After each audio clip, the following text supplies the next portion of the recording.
Hi hello welcome to current news. పెద్దిగాడి ఓచ కోత మొదలైంది. అది కూడా అలా ఇలా కాదు. మొదటి రోజే 135 కోట్ల రూపాయలు. ఇది ప్రీమియర్లు కాకుండానే. ప్రీమియర్లకైతే దాదాపు 50 కోట్లట.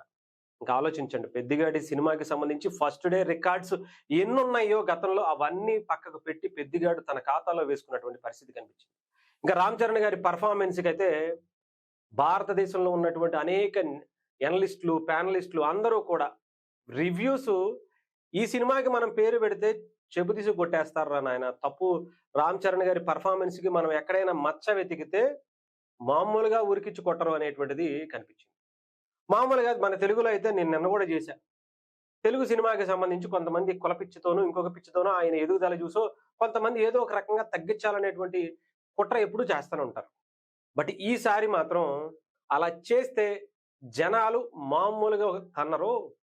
రామ్ చరణ్ గారి పర్ఫార్మెన్స్ చూస్తే అది నెక్స్ట్ లెవెల్ ఉంది. అసలు ఒక నేషనల్ అవార్డు నుంచి ఇంటర్నేషనల్ అవార్డు వచ్చేటువంటి యాక్టింగ్ అది. దానికి కూడా మనం పేరు పెడితే మనంత దరిద్రుడు ఉండడురా బాబు అనుకుంటా. అదే స్థాయిలో ఈసారి పెద్ది సినిమా వరల్డ్ వైడ్గా మీరు ఇక్కడ చూడొచ్చు. ఇదిగోండి, పెద్ది సినిమాకి సంబంధించి వరల్డ్ వైడ్గా 135.36 కోట్ల రూపాయలు gross first day worldwide. ప్రీమియర్లు ఎలా ఉన్నాయో తెలుసుగా. ఒక్క కర్ణాటకలోనే 3 కోట్ల పైగా కలెక్షన్స్ వచ్చాయి ఒక్క రోజులోనే, అది ఓన్లీ ఒక్క షోకే. అలాంటిది ఆంధ్ర తెలంగాణలో ప్రీమియర్ షోలు ఏ రేంజ్లో పడ్డాయో మనకు తెలుసుగా. అలాంటి హైప్ ఉన్నటువంటి ఈ సినిమాకి ఇప్పుడు ఫస్ట్ డే అలాగే ప్రీమియర్లకి సంబంధించినటువంటి రికార్డులు గతంలో ఏ సినిమాలైనా ఉన్నాయండి. బట్ పెద్దికి సపరేట్ ఒక ఆరా సెట్ చేశాడని చెప్పాలి.